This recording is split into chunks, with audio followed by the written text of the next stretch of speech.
à tous. Alors comme on peut le voir, le froid a touché les poires de terre. Du coup, ça va être le moment de les ramasser. Notre premier essai, ça va être la surprise et on va voir ça ensemble. Donc là, on va pas tout ramasser d'un coup. Par contre, on va tailler toutes les végétations, couvrir d'une bonne couche de paille celles qu'on va pas ramasser tout de suite. Comme ça, ils seront protégés du gel en étant en terre plus sous la paille. Et je pense que ce soir, on va goûter nos premières poires de terre.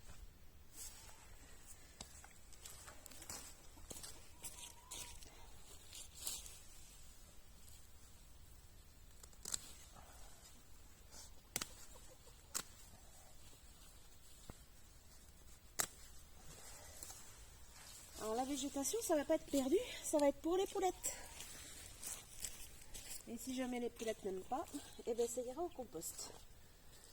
Aussi simple que ça.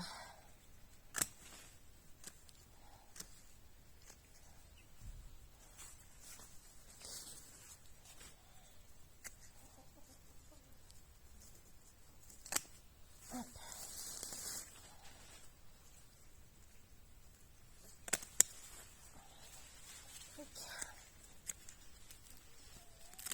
Croc.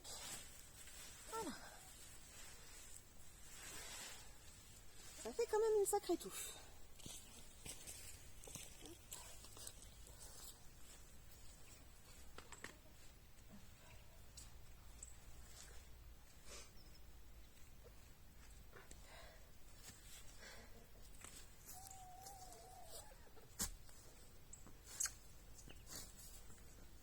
Je sais pas du tout quelle taille ça a. Alors on y va un petit peu à l'aveuglette. Hop. Là.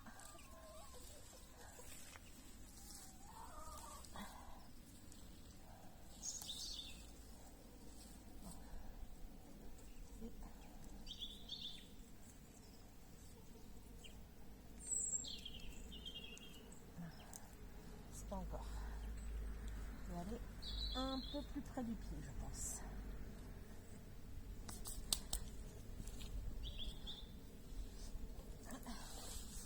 Sans les gants, je crois que je vais me faire engueuler. Hop.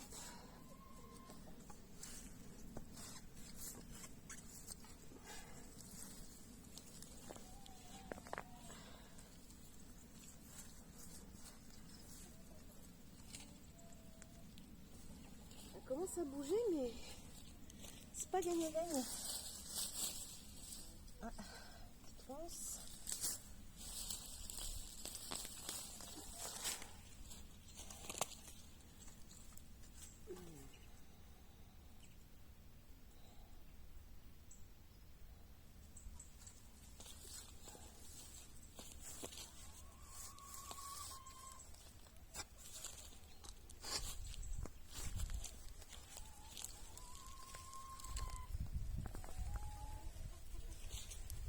Alors, à quoi ça ressemble ce truc ?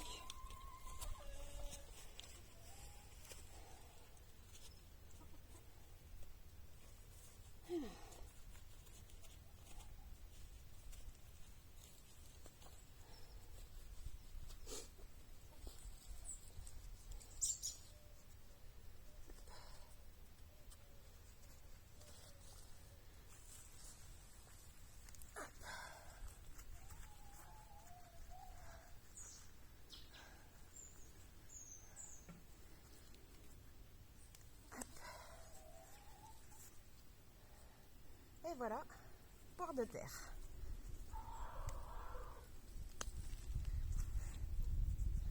Donc, on mange les tubercules qui ont poussé sous la souche. Par contre, on conserve la souche parce qu'elle pourra être plantée. Donc, soit directement protégée du gel, soit on la stocke dans un bac avec du sable à l'abri de la lumière et du gel, et on la replante au printemps. Donc comme on n'a pas forcément la place de stocker, on va les laisser en place sous une bonne couche de paille.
la souche,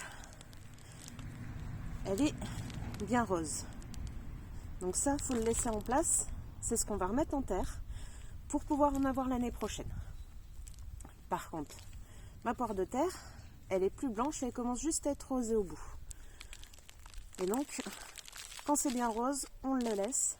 Après, ce qu'on peut faire avec une belle grosse souche comme ça, vous voyez, ça fait, je sais pas si je peux vous montrer, un petit œil au bout de mon doigt, là. Hop, ça va refaire une plante. Donc là, on peut faire comme avec les dahlias ou ce genre de plante, ou même comme avec la rhubarbe.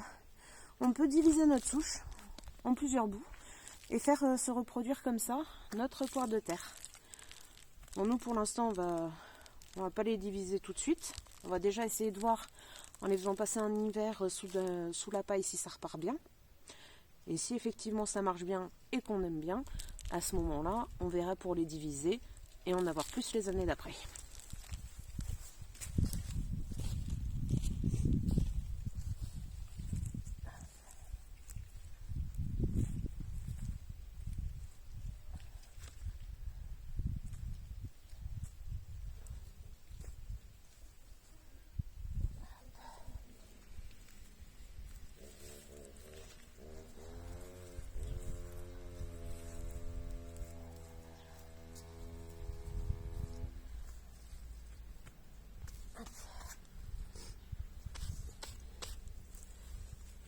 Et donc, voilà à peu près ce qu'a donné un pied. C'est plutôt pas mal. Oups. Faut que j'évite de les perdre. Et donc ça peut se cuisiner comme des patates. Ou alors se manger en genre de fruits, de tartes. Et on va goûter ça ce soir. Parce que ce soir on fait une petite raclette. Et du coup, on va faire raclette de poire de terre, de patates douces et de patates. Tant qu'à faire, on va profiter des fruits du jardin. Mais bon, c'est pas tout ça. Faut tailler le reste pour pailler et essayer que ça passe l'hiver.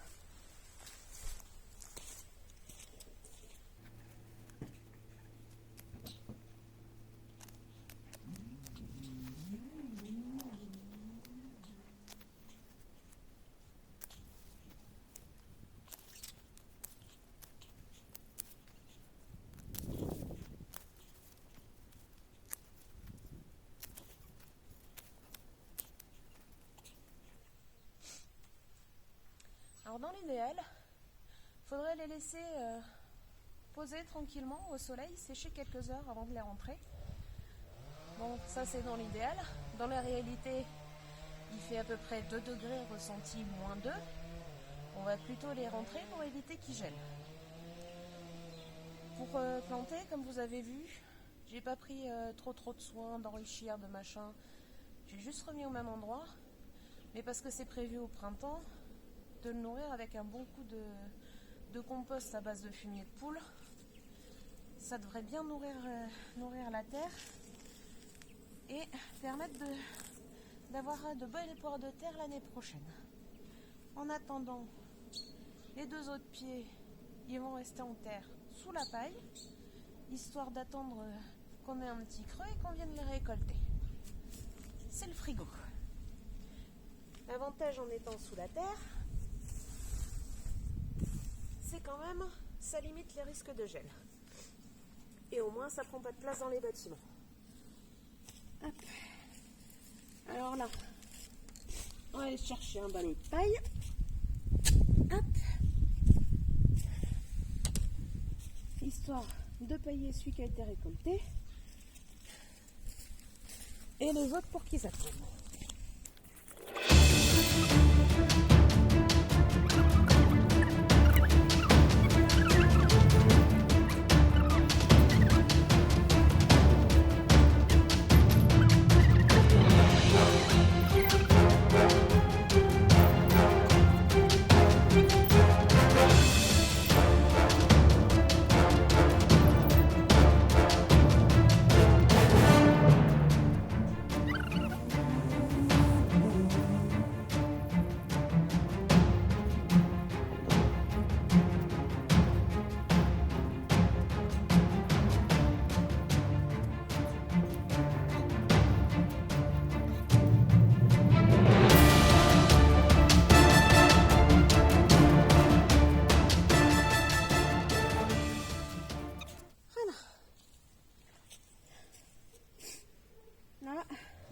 matelas, ça va pouvoir passer l'hiver tranquille. Ouh. Eh bien, il fait pas chaud.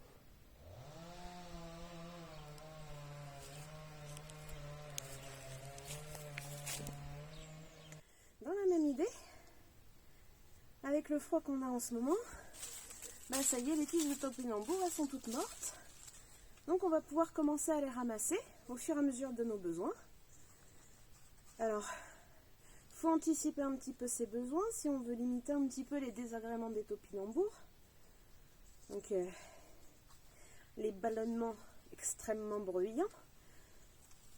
Il faut les manger fermes, mais qu'ils aient traîné quand même 1 ou 2 jours dans un coin. Et si possible avec des petites herbes anti-flatulence type sauge, trucs comme ça. Sinon, c'est un carnage. Donc là, on va s'en ramasser quelques-uns.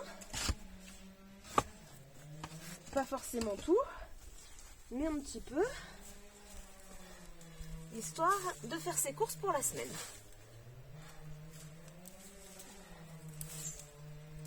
Hop.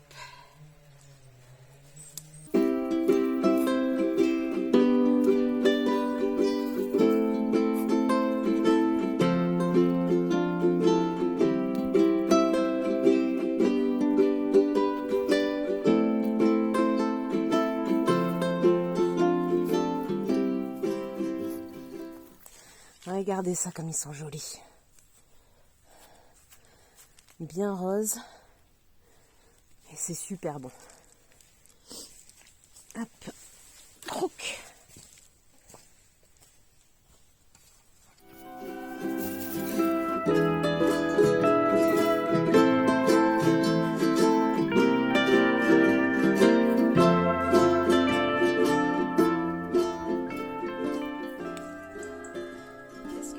Topinambour, c'est qu'on ramasse jamais tout. Du coup, il y a toujours des petits tubercules qui restent et du coup, ça repousse les années suivantes. C'est pas perpétuel, mais c'est limite invasif, alors c'est un peu kiff bourrique. Une maman poule tout émue.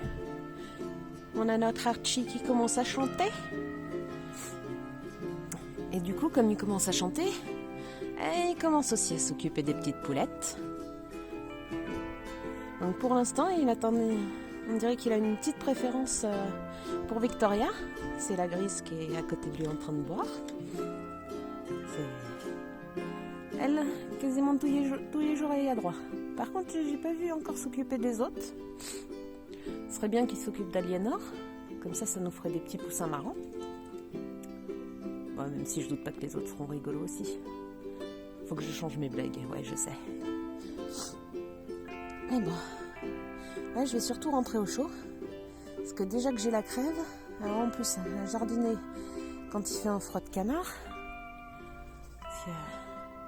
Là, on dirait pas avec la luminosité, le froid, mais on est en plein après-midi, au plus chaud de la journée. Ce matin, c'était tout gelé. Il y avait un ciel, on aurait dit qu'il neigeait. Coucou Rosette. Allez, on va se mettre au coin de la cheminée. Et il paraît que l'hiver, avec le froid, la baisse de luminosité, il y a une baisse de ponte et les poules pondent moins. Bon, c'est pas encore arrivé chez nous. C'est 6 poules, 5 œufs, on est pas mal. Ce sera peut-être pour janvier la baisse de ponte.